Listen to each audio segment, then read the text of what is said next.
কাছাড়ের চণ্ডীনগর কিন্নরখাল গ্রামে এক যুবকের উপর প্রাণঘাতী হামলার অভিযোগে এলাকায় চাঞ্চল্য বিরাজ করছে। এ নিয়ে তিনজনকে অভিযুক্ত করে কাঠিগড়া থানায় মামলা দায়ের করা হয়েছে।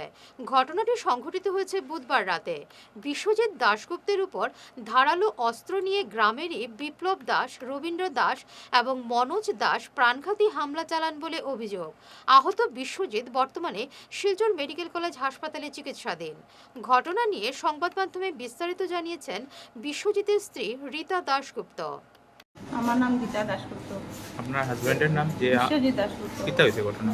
ঘটনা হয়েছে তো তাই চাও খাইয়া বাড়িছেন, বাড়িয়া দোকানের সামনে গিয়া বসি নাকি দোকানের বাড়িটা বইয়া দোকানের মালিকের লগে মোবাইল দেখা আর খেলা দেখা। আর এমন সময় মানে ছেলেটা আইয়া সারি খুব গালাগালি করে। তার কোন ছেলে? ওই যে বিপ্লব দাস তার নাম। আপনার বাসা কোন জায়গা? আমার বাসা হয়েছে কি কিন্নহাল। আর তার বাসা? তার বাসা ওখানে এক গ্রামের মানুষ।